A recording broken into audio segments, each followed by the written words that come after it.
Okay, we're live. Good afternoon and good morning, wherever you might be. I want to welcome ambassadors for peace, leaders from the faith communities, and brothers and sisters. I am Tomiko Dagan, Senior Vice President of the Universal Peace Federation USA and IAPD USA Interfaith Prayer Program Coordinator.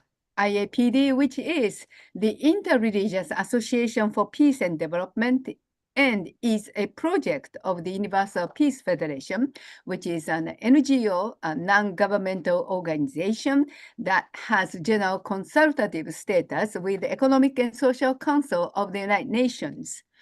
Dr. Hak Jahan Moon is the founder of IAPD and the co-founder of the UPF. She wrote in her memoir, "Let us recognize the important role of religious leaders and the immense potential of faith-based organizations in shaping a just and peaceful world. Their moral authority and commitment to our needs can lead to the healing of divided and wounded societies, crucial humanitarian services, and a significant role in reconciling and building a culture of peace." Now I'd like to invite our today's program moderator, Patriarch Stallings Jr. He is the IAPD USA chairman and the founder of the Imani Temple African American Catholic Congregation. Let us welcome Patriarch Stallings Jr. The floor is yours. Thank you very much, my beloved and esteemed sister, Mrs. Tomiko Dagan, and to all of our special faith leaders who come to present their commentary, a prayer, a reading from their sacred scriptures, as we strive together to create a world of true and lasting peace, unity, security, and justice. This is our 236th broadcast, and it was initiated at the onset of COVID-19 back in March of 2020. And what has been most magnificent, I would call it, nothing less than magnificent, is to bring together a cadre of faith leaders, great spiritual leaders who share with us how their faith has affected not only their lives personally, but ministerially and the world. And today will be even greater than the preceding weeks that we have had on this platform for over 4 years. I am honored to serve in this position of being a moderator for our program, not only in the capacity of being the USA chairman of the Interreligious Association for Peace and Development, but for having the opportunity to learn so much, especially what I learned today from one of the presenters, one of the faith leaders. This is just a magnificent revelation as far as I'm concerned. But to not only learn so much about the various religious traditions, but to realize the commonality that exists, among us, that we have often heard stated on this platform, that there are more things that unite us than those things that we tend to focus on that divide us. And to have this weekly platform of some of the most outstanding faith leaders in our world has clearly indicated that we are more united than we are divided. And I just wish that somehow these messages, these weekly messages, could just spread across the face of the earth in such a way that more would come and join us in this providential age, this work to really establish a world of true and lasting peace, of unity, a time in which we come to realize that we're all cut from the same cloth, that we all bleed the same, and that the things that we have often emphasized that would make a difference, that would cause us to question one another's existence, pale in comparison to all of those things that we have heard on this platform that unite us. So again, my deepest thanks and appreciation to those who are with us today on this platform, especially to our faith leaders, our presenters. Our first faith leader represents the best in the Buddhist tradition.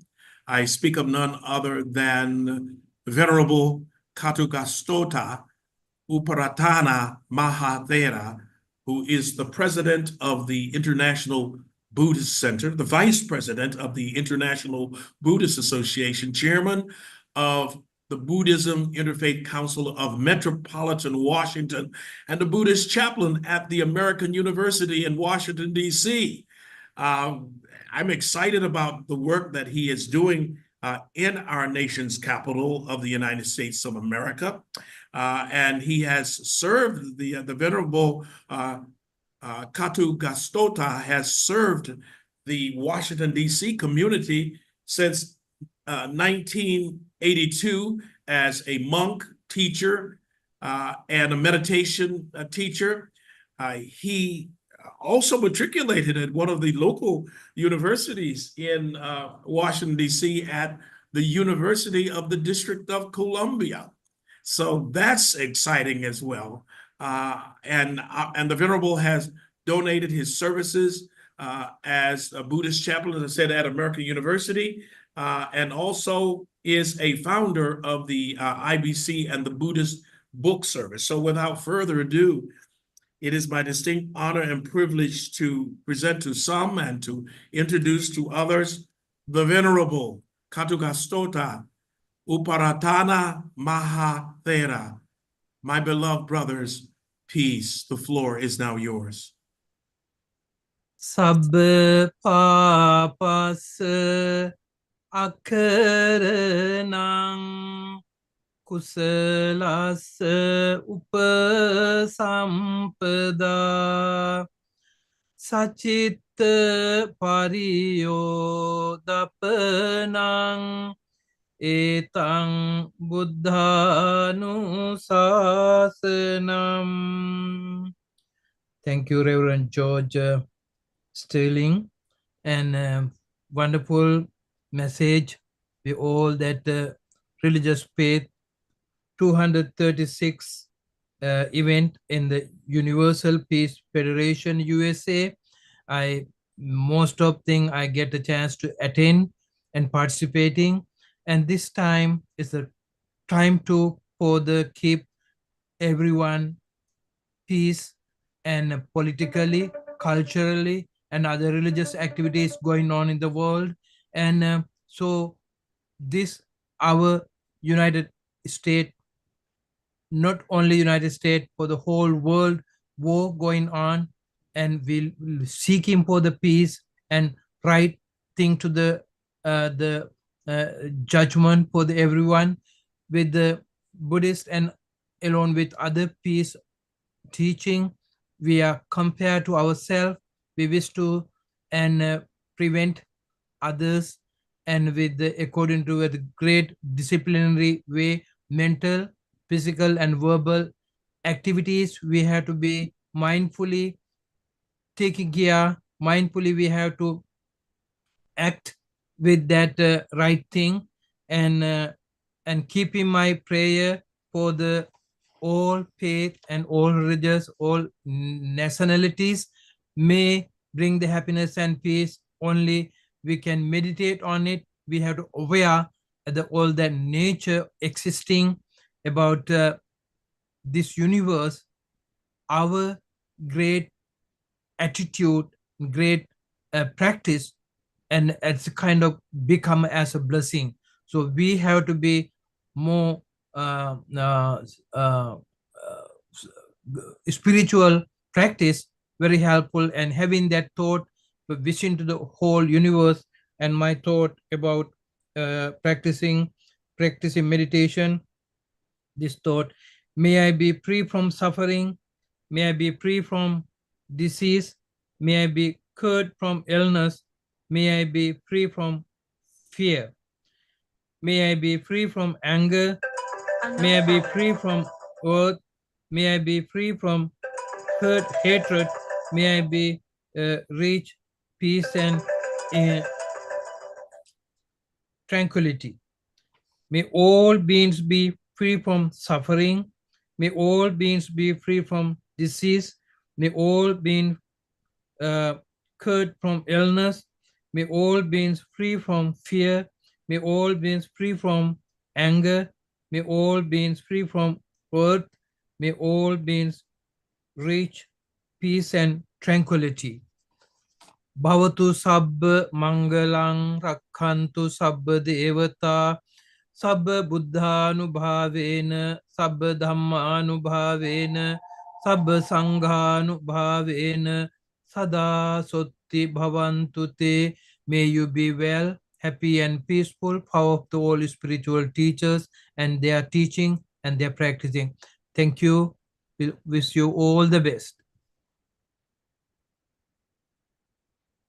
Thank you so much, my beloved brother, the Venerable Kadogastotsa Uparatana. You always bring a very touching message to us, and you take us beyond just simply one faith tradition, and you give us a sense that your ministry has gone far beyond just Buddhism. You are a very wise man, and we respect you for your giftedness of bringing humanity to a place where we can become a people of tranquility. I live here in the Dominican Republic part-time, and the Dominican Republic is known as a place where you can just simply not allow the pressures of the world to deter you from focusing on the things of life that bind us together. The favorite expression they use here is in Spanish is tranquilo, tranquilo. To have a tranquil spirit, have a calming spirit. I always find that you have a very calming spirit whenever you are on this platform. So we thank you for your message, and continue to allow your faith to be your guiding light as you draw all humanity to that sense of unity and oneness. Have a blessed day, my brother, and continue to let your light shine. The next presenter describes herself as maybe, I guess, a spiritual hybrid, because she surprised me today as we were having some preliminary remarks prior to the beginning of this program. And I don't know to what extent she will share it with everyone, but I'm fascinated by the way the Spirit of God has operated in her life and led her to a place that she could make a major decision that will only enhance her already giftedness, notoriety, as well as the impact that she has made on the world and the local community. I speak of none other than the Reverend Marcia Dyson, who is a renowned civic leader and public relations expert, a native of the Windy City of Chicago, and went through the public school system there, graduating from the Arthur J. Dixon Elementary School and the Bowen High School there in Chicago, having received her BS in Business Administration from the University of Illinois in 1983, and went on to complete the University of Chicago Executive Business Program.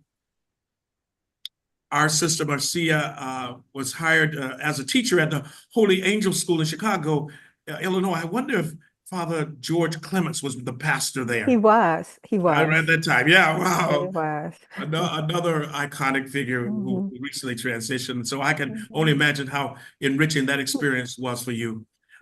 She then went on to work as an external auditor for the James Fields CPA. And from 80 to 82, she served as the first chief of staff for the Reverend Jesse Jackson Jr.'s Operation Push International Trade Bureau. I learned that about her too. She recently served as the Black Family Magazine's Community Relations Director before establishing the Marcia L.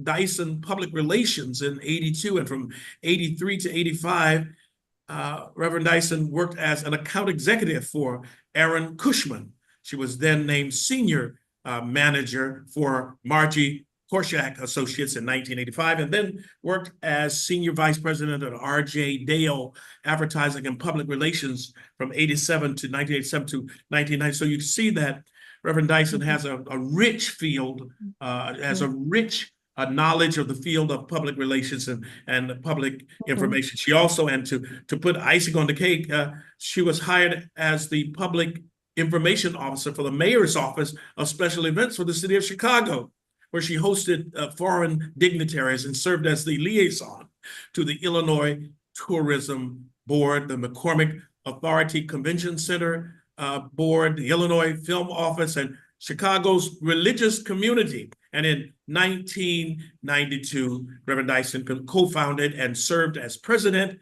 and CEO of M&M Dyson LLC, an international consulting firm. I know what the M&M Yeah, is. yeah.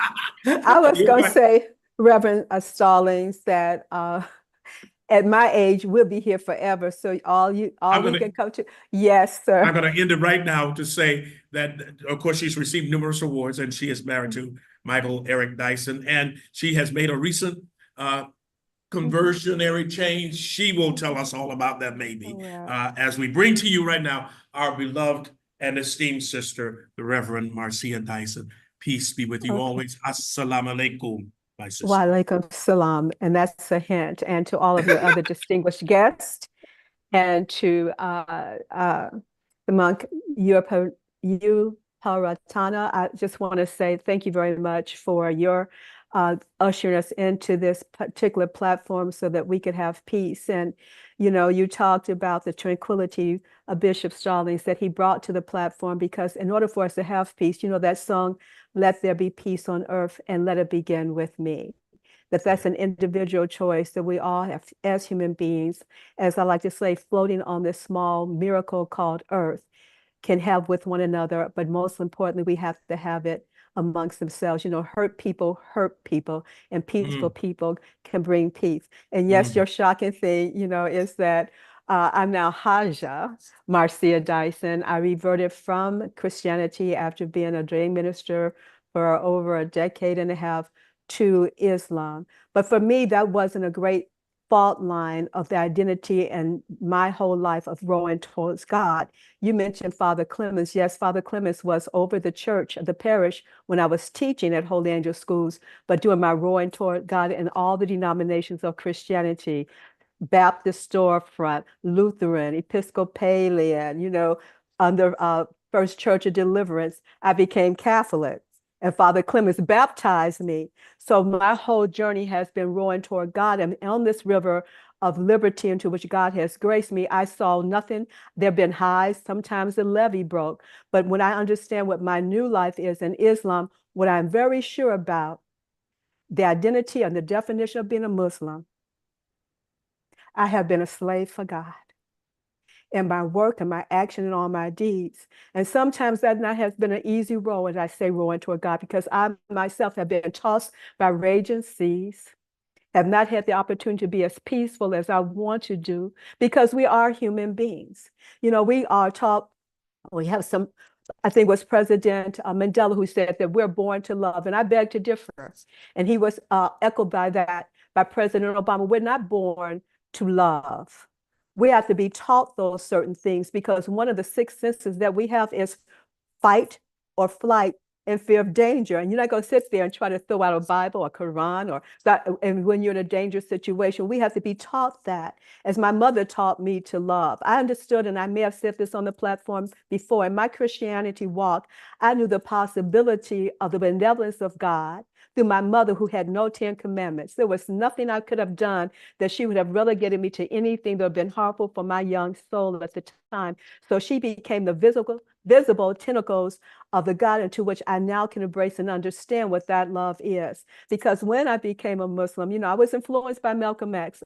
And you don't know, also, Reverend Bishop Stallings, I was in the Nation of Islam as a teenager and was expelled by Elijah Muhammad. It's in my memoir. Yes, and I know that's going to blow you away. Yes, because in this curiosity spirit that God has granted me to be. And sometimes it's problematic. And when I pray, God, why did you make me this woman? But I challenged him on the autobiography of Malcolm X. And it was that, I can't tell you what, it was a couple of things, the message to the Black man. Malcolm had taken the Hajj, and he said that God was a God of all people. And that just became believable to me. Why would God hate the weeds or the dandelions, which give you substance, and only love the lilies of the valley? And that became even more true when I took the pilgrimage this year. I was blessed to do so when there were two sisters from Finland, white as white, blue eyes, only had one dress for their trip to Mecca, Medina, and Jeddah.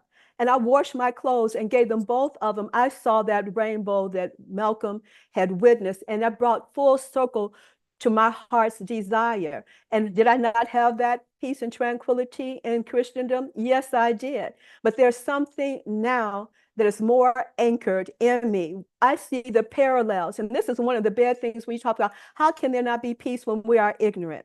In fact, I want to read from the Quran when you talk about peace.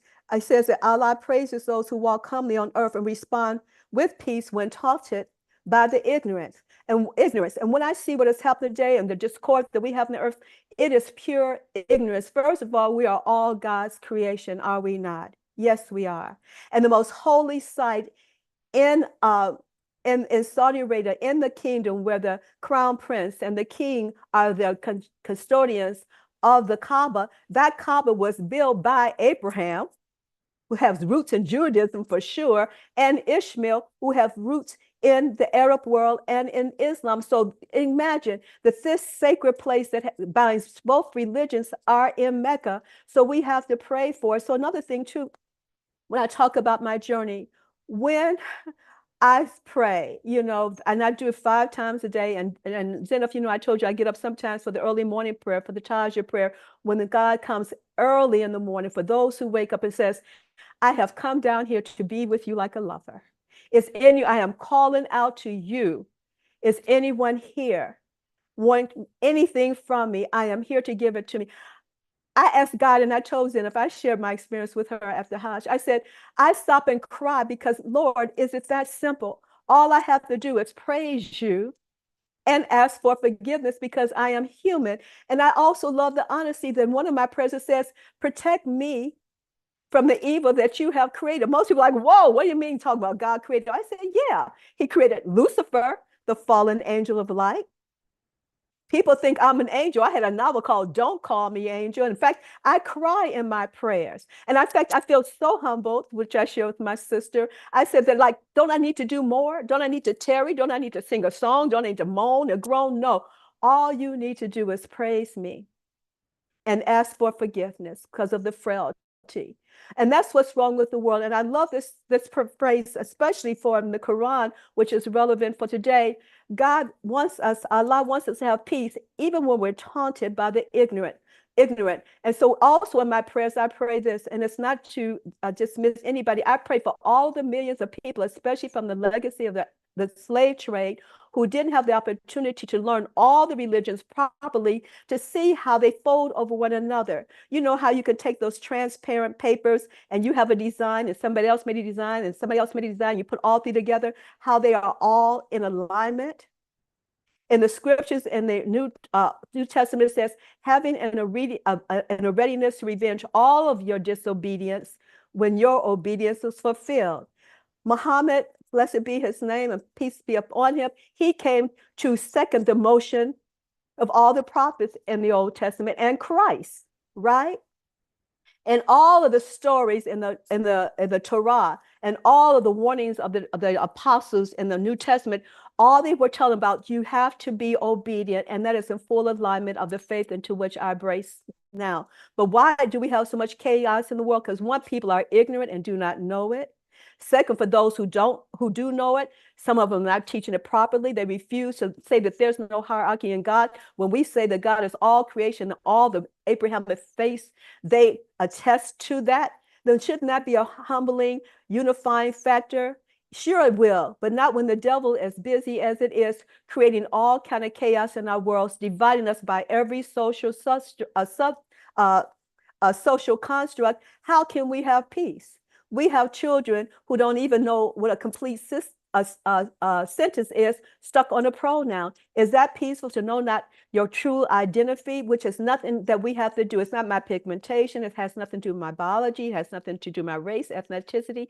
If we just talked about how we are human creations like the birds in the air and the feast and the fowl and all the things, then the possibility of peace within the confines of how God created us, because remember, the big cat eats the little cat, and their birds are vultures, right? And so we have to realize then to the very humbling fact that we are all at the behest of God. But when it comes to peacemaking, I start off with the song, "Let there be peace on earth and let it begin with me." And I'm so cognizant of that. And sometimes I'm even surprised by God how much suffering it is for the peacemakers. I never understood why a nun called Mother Teresa would write a book called The Midnight Hour of Her Soul, because she was tormented by the reality of her humanness, as many nights, as many people as I try to help, torn by things of people stab you in the back. The worst ones are the stabs of the ones to the people that you know the most. But God, still in the midst of your crying, if someone else will call, if you can give them peace and happiness, God calls you up out of the midst of your own misery, have you to dry your tears so that that person can have peace, even when your soul is in turmoil. So at least he can exercise that which you cannot do in your humanness moment. So it's this connectiveness that's in us that we have to realize, but then we have to be as loud as those who are causing the discord, the disharmony, right? There's cacophony and there's this harmony. And what I love about everybody here is that even because of the way I know that you live your lives, we are a vibrational spirit, and we, without the humming that could be heard, our vibration is changing the dynamics of the space into which we become present, and making that a sacred ground because we are connected to that entity. We are connected to God, Allah, Yahweh, whomever, whatever faith that we are practicing. We embody that in our spirit, which is a living thing. Our spirit is not a noun, and it vibrates all around the world and everybody around us. And so I could talk more about it, but this is one thing I do know, and reverted to Islam. It just helped me to identify my trajectory in Christianity was to be a true servant of God, but having the proper label that really identified me, which comes the charter. It becomes the map road for me. In fact, there's one part of the prayer that says, you know, Idina Siratul Mustaqim. In other words, place me on the straight path, because I can go crooked. Siratul Athena Anthem Aleihim Gadrilul Madubi Aleihim Waladalin. Now, Zena can correct my Arabic, but I'm learning to say my prayers in Arabic because I want God to understand I'm trying. I'm on the right path. I want to be your servant. I want to represent you. At my age, I want the rest of my life to be pleasing unto you, so that others might have glory, so others may have peace, that I don't offend, and allow me to be a legitimate practitioner of the faith that has embraced me, and by a God who had called me in Christianity, in my ignorance, walking by the lake, but always calling me, and this time very conscientiously, deeply within my soul, I say yes to being a slave for Allah, a servant for Allah. Shukran, shukran, my beloved sister. All I can say after your powerful presentation and personal testimony, wow, that, or shall we say an aha moment. Wow. And to realize how richly our God, Allah, has utilized your divine gifts and talents to bring us to this place where we can take a look at our own individual lives, having been called as slaves of God. And I like that. So, You're the first one that I heard it put it that way. That's what if a Muslim is one who, you know, does the will of God, that puts us in the New Testament context, doesn't it? As a slave of God. And people want to correct me saying that slave is wrong, and now you say servant, but no, I'm chained to God. I am chastised by God, right? I'm put in the big house and the outhouse by God. I am a slave to God. I am not a servant. Wow. I am not on employment role. I am chained to my faith, and I am chained to my God. My God, yoked. Amen, Even Jesus, Yeshua talked about take my yoke upon you. That's if anyone from an agrarian culture, civilization knows anything about farm life and what it is to be yoked we are tied down. You're right. We are bound. And I love that emphasis that you placed as you did the contrast about some say we were, Mandela and Obama said that we were born to love. And you say you differ with that, is that we must be taught to love. And so what that had me think about, and knowing the transformational moments that have brought you from Christian to Christian, to Catholic, to Roman Catholic, to Baptist, to Muslim and all that. Maybe that needs to be the same thing that happens with religion. A lot of us are brought up in a particular religious home, and we think that's it, but we think that we were meant to be born that way. I've heard people, when I was in the Roman Catholic Church, they said I was born Roman Catholic. I said, I wasn't born. I wasn't born Roman Catholic. I had to be trained how to do that. And it's obviously your faith journey. I got goosebumps, really. Literally, I have goosebumps thinking about what has happened to you from a faith journey, and what it must have taken for you to take the bold steps in each one of those transitional moments up until now. I'm just fascinated by it. That's why I said I'd like to have a conversation with you one-on-one sometimes about this, because I've had those moments where I'm going back and forth and say, God, what are you trying, Allah, what are you saying to me now in my own faith walk? And obviously you're going to be a greater slave of God because you have made these changes in your life that perhaps none of us really expected. I knew there was something about you when I saw you before the program. I said, my sister Marcia, there's something going on there. There's something in her facial expression. And I should have caught it by your dress. I really should have picked it up right away. But I just thank you for sharing that with us. Well, your other guest, Zenith is part of my journey too. She has been a guide to me. Her life and her witness has been a guide for me in this journey. Okay. So I'm sure she's going to touch on that as we bring her to the platform. Shukran again, my sister. Keep up. Keep on keeping on. Thank you so much. And we had like a pre-introduction to our next presenter, who was the co-founder and the executive director of the American Islamic Congregation, Dr. Zainab Al-Suwaij, who has been a strong advocate for women's equality, civic and religious rights, and interfaith understanding. And I've heard so much that we're in the age of the woman now, and to know that our sisters on the cutting edge of that whole movement brings to bear the importance of hearing from her in this hour. After Zainab arrived in the United States, she taught Arabic at Yale University and worked resettling Sudanese refugees in the United States. And in 2001, following the terrorist attacks of September the 11th, she co-founded the American Islamic Congress to, quote, represent those American Muslims who cherish the freedoms of the United States after living under repressive regimes. And our beloved sister, Dr. Zainab Al-Suwaij she was a prominent public supporter of the 2003 U.S. war with Iraq. And in 2004, she spoke at the Republican National Convention, restating her support for the 2003 U.S. invasion of Iraq. But she has received many different awards. She was named an Ambassador of Peace by the Interreligious Association for Peace and Development. She received a Dialogue on Diversity Liberty Award and was recognized as the 2006 International Person of the Year by the National Liberty Museum. And so it is my distinct honor and privilege to have these powerhouses on our program today, and to bring forth at this time our beloved and esteemed sister, Dr. Zainab Al-Suwaij. Assalamu alaikum, my sister. The floor is now yours. Wa alaikum assalam wa rahmatullahi wa barakatuh. Peace be upon all of you.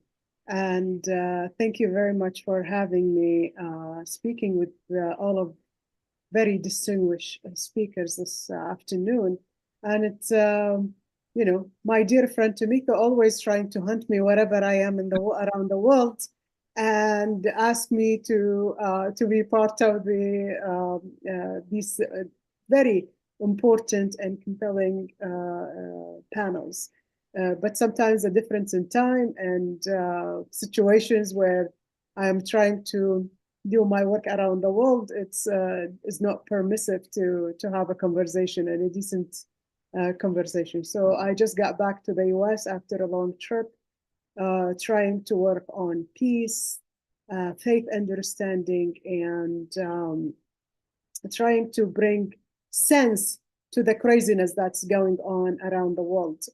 I am honored and happy to be with you today. And also, it's very difficult to come after such a great speaker like Marcia Dyson, who just took us in a very spiritual trip through her faith, how she started, how things are changed, how things changed for her in many years. And I would like to share with you a story. One morning I woke up and I received a call early morning from Marcia, and she said, that was many years ago. And she said, I need you to come to my house. And I said, are you okay? And she said, yeah, I want to tell you something. So I went to her house, and Marcia, I see something inside her, and I see something unusual in her face. I see like this light coming out of her face. And I'm trying to understand, Marcia, are you okay? She said, I need you to teach me how to pray. And I was like, you're always praying. And she's like, no, I want to learn how the Muslims pray. And can you teach me that? And I said, of course, I can teach you that. And that's how she had that feelings, emotions, a lot of conversation back and forth. I don't think it's only by herself with her heart, but also she was talking to the divine. So with her, I saw a lot of things change and a lot of things move to the other direction, but she's glowing always and trying to spread that light, that nur, that we don't usually see it around us. And so today I wanted to start with a Muslim, a prayer. There are a lot of talks, a lot of mentions of peace in the Quran, the holy book of Muslims. The thing is, this prayer that always brings prosperity and safety for me when I'm in the most difficult areas. I work in a lot of conflict areas around the world, but this prayer, I always say it, and it keeps me safe, at least inside my heart. So it says in Arabic, Allahumma anta as-salam wa minka as-salam wa ilayka as-salam fahayyina rabbana bis-salam wa adkhilna fi rahmatik innaka arhamar rahimin. The translation of this prayer is, Oh Allah, you are the peace. Peace comes from you, and peace goes back to you. Welcome all of mankind in your with your peace into your mercy. You are the merciful. And these words, wherever you are, it doesn't matter what a difficult situation you are in, it brings you the inner peace and keeps you safe. In our tradition, throughout centuries and years, since the Prophet Muhammad, peace be upon him, talked about, started the faith of Islam and things that have been revealing from God to him, in the Quran, so peace did not start only with Muhammad, but all the faiths before Islam carried that. And in the Quran, we have a prayer by a verse in the Quran said, وَلَقَدْ جَاءَتْ رُسُلُنَا إِبْرَاهِيمَ بِالْبُشْرَى قَالُوا سَلَامًا قَالَ سَلَامًا. And certainly did our messengers came to Abraham with good tidings. They said peace, and he replied peace. So when we talk about peace and faith, it's actually one thing, because all of our faith And it doesn't matter what background we are from, what religion we belong to, what faith we practice. At the end, we are all called for peace, for the best human dignity and understanding. I came from a religious family back in a small town in Iraq. I grew up under dictatorship. So peace had very gloomy picture in terms of a person that grew up under different war and dictatorship. And I wanted to understand peace. But as a child and witness war bombings and as early as 9 years old, and grow up with it, uncertainty and different changes. And these things just does not only apply to me, but apply to many millions, to million other people in different parts of the world. I've seen it, and I've seen how people want that kind of peace, and they want that kind of understanding. So when we're talking about our religion, our faith, it should bring us all together, especially about what we see now around the world and what we see happening in the Middle East on a daily basis. And we see people, millions of people, hundreds and thousands of people losing their homes, lives, and losing their dignity. They cannot even have food to eat. And what is our part? What should we do as people of faith? And we want that peace to be prevailed. What is our duty as a human being, as an actor in this field, to present and to deliver? What I learned that we are living, after I came to the United States of America, I didn't want to think about the atrocity that I have witnessed and seen.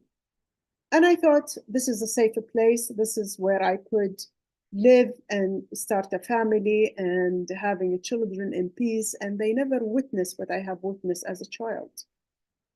But when 9/11 happened, these things have changed for me. I felt the terror I left behind is following me here. And there is no place in the world is safe. And I wanted to create something to bring the safety and security back to the world. So from the bad experience and the atrocity that I have witnessed, I wanted to bring back the light, that nur. Nur is light in Arabic, and bring it back and try to emphasize on having it in many areas around the world that's been affected by violence and war. And so I started a program in many different parts of the world. And this program called Ambassador or Actors for Peace. And this program started in the most conflicted areas around the world. These conflicts are basically wars. So you can have under that religious conflicts, sectarian conflicts, tribal conflicts, and political conflicts.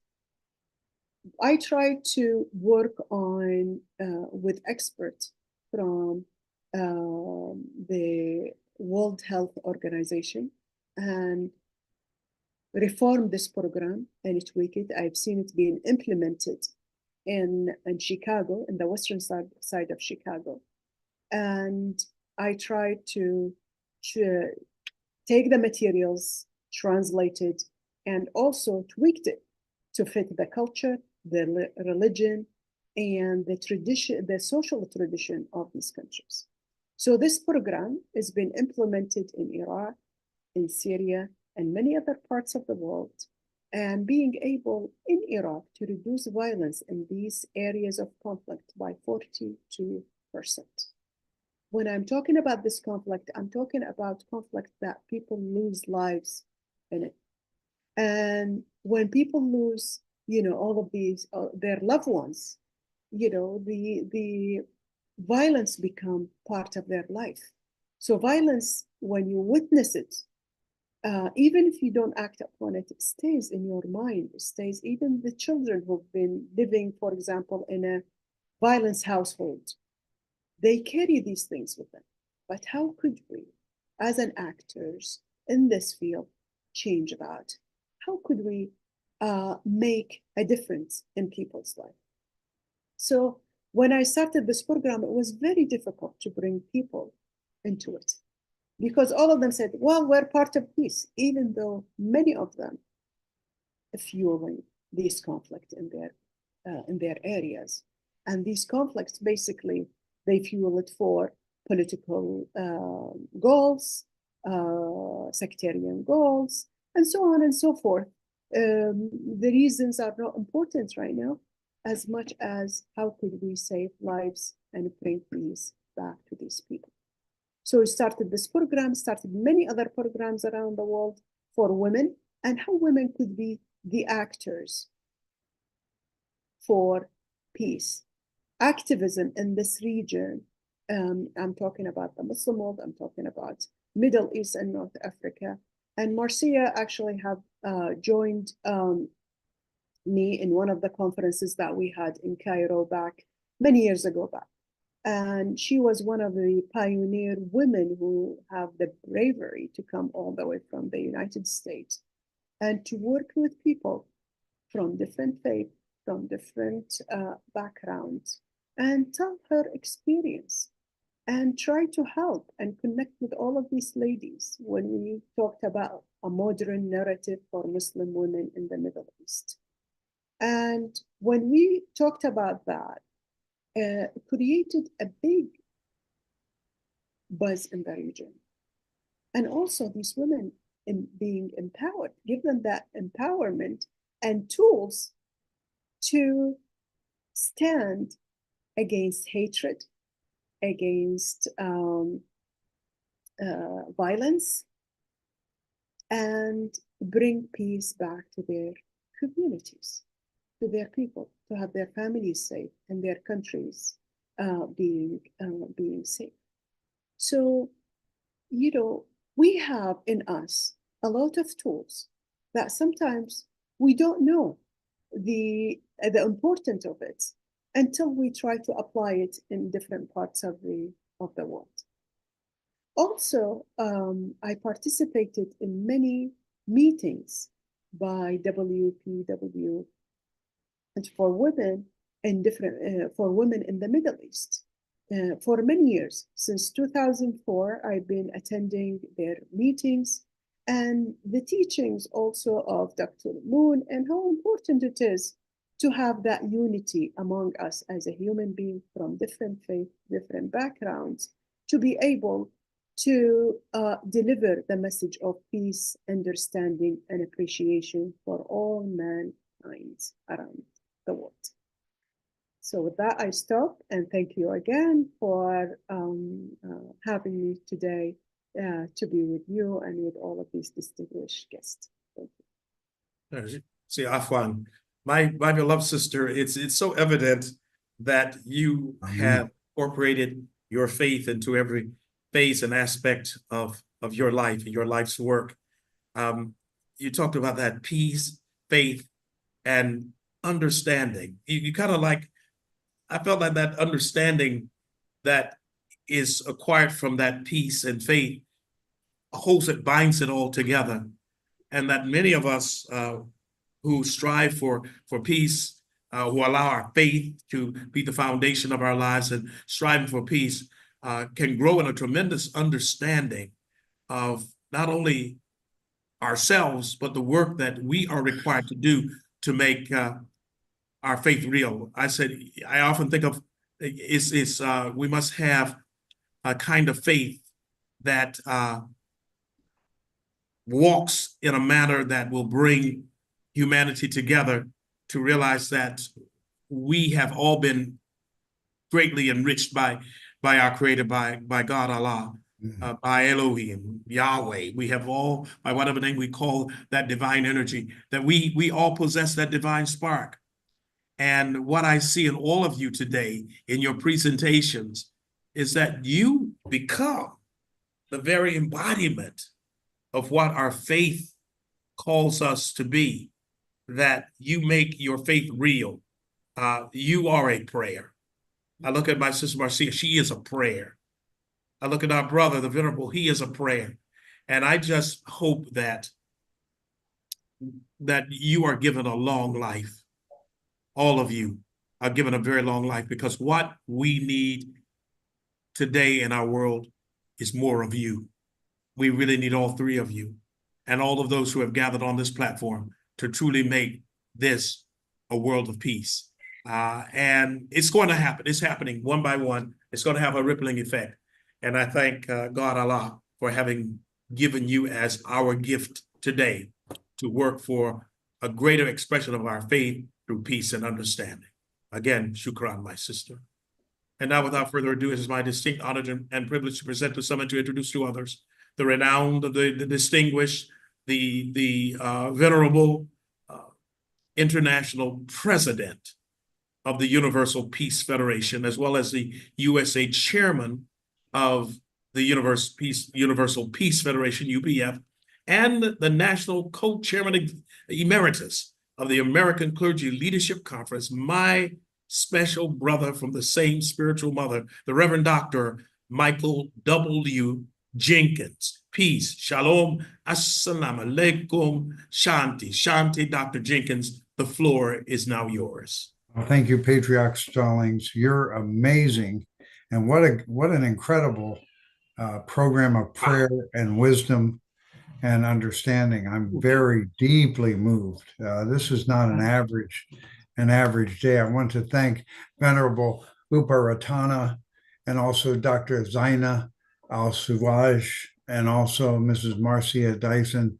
I'm very deeply moved. I believe in Islam. I believe in the Quran. I've had the experience that there is one God and that all of our faith traditions actually are expressions of different aspects of God, our creator. And Archbishop Stallings and I had very deep experiences going to Israel, and we'll be going again soon with the Middle East Peace Initiative of UPF, because there's going to be a need for a decade of healing after this tragic war, and so much hate and so much destruction of children, especially. We've been to the Gaza Strip 18 times, and we met our brothers and sisters there. And we met our brothers and sisters in Nazareth in the northern movement of Islam. And we prayed in Al-Aqsa Mosque and became very good, close. And we're still communicating with Imam Muhammad Hussein, who is the Grand Mufti in Jerusalem over Al-Aqsa. And I see that Mrs. Marcia, you and your sister, Dr. Zaina, we would like to invite you to come with us, because the day will come when we need interfaith dialogue. We need it now. But those bridges have to be built, because true believers are beyond the instruments of war to resolve issues. And war can never bring a resolution. It brings some kind of deep injury that never goes away until there's a healing, and the healing has to come from God. So we're really moved by today, and also our venerable Uparatana. We really see that the creation of all the different traditions that God gave us, Christianity, all of them, if you find the true believers, you resonate so quickly. I've never had a problem ever going to any Islamic mosque or meeting, or even when it got very tense sometimes. But true believers come together in heart, and you have to be practicing your belief to be a true believer. So it's not simply affirmation, but also it's practice. And I'm very moved. Archbishop Stallings and I had profound experiences in the Gaza Strip, and there are Christian churches there in the Gaza Strip. People don't realize that. There's all kinds of Roman Catholic and Protestant Christians there. We went to the Gaza Baptist Church, and then we went to the mosque there. And we met some of the core leadership there, both politically and religiously. But the religious leaders, because we were working with the religious leaders, we always got a pass from both sides to go in because we weren't organizing something political. We're organizing a spiritual healing, a spiritual power that will never go away. It never will dissipate. It'll never be gone because the spirit is eternal. And the manifestations of man are not eternal in terms of constructs and many of the agreements people make. Those are not eternal, but the covenant with God. And when we make together a covenant with God, as we share as brothers and sisters, it's so deep. So I'm so grateful, Tomiko, for this session, and to all of our leadership, especially Archbishop Stallings. You're the kindest and most loving man. I know that's why you really understand as a scholar also that the scriptures have infinite wealth. Oh, yes. And the word gives us life. The word gives us the understanding because the word is God. And as we take in the word and practice it, our divine nature can emerge. So I'm very, very grateful for this moment. And I want to just share one thing that I'd like to complete with is that let's go to the Holy Land because they need us. Let's go. They need us. And the American Muslims have been incredible in America, strengthening family, strengthening faith, religious freedom, respect for all faiths, and also not compromising on God, not compromising on the sanctity of life and the morality that God sees within the treatment of husbands and wives together. So we're very grateful for this moment. I'd like to ask you all if you just join me for a moment in silent prayer, prayer for peace for everyone in the world. Let us pray.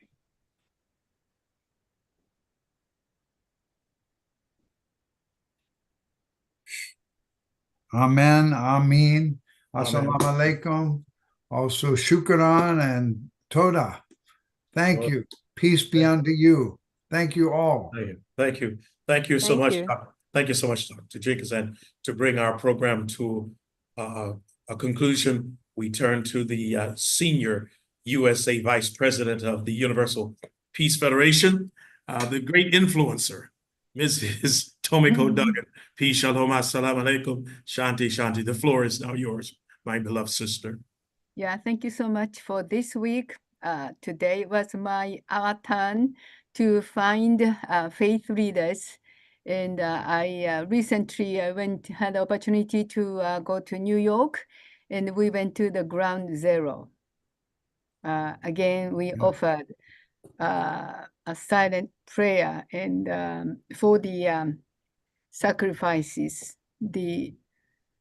We hoped for, for those who are gone, yet Father, their lives are still hoping to see great unity and peace and love. So we thank you so much for coming and sharing your hearts. Thank you so much. Thank you. Thank you to all. Have a good afternoon. Thank you. God bless you all. Thank you, Zainab. Thank you. Thank you. Thank you. Asia, you Shukran. made me surprised. Thank you, everyone. Praise the Lord. Have a good one. Venerable Rupapana, thank you so much. Thank you. Thank you. Thank you, Natina. brother. Zainab, we'll see you soon. I look forward to it. And thank you so much. We are looking Congratulations, forward to have- Marcia, on your great faith moving forward. Yes. Congratulations. Shukran. Thank you.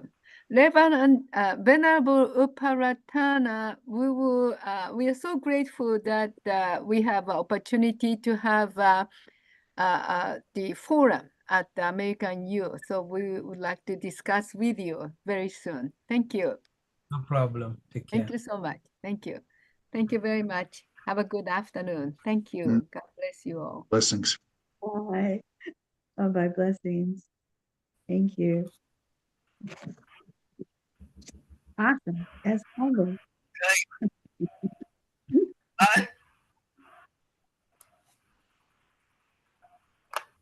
Oh, Gilder Price. Hi, Gilder Price. Hi, Gilder Price. Wait, one moment. Hold on. Okay, I guess. Hold on. Wait, hold on. Don't go. Thank you so much. Wait. I think everybody just hung up. All right. No, a young lady was saying hi to you, but you hung up too soon, so it's all right. Yeah, I didn't hear her. So. Yeah, it's all right.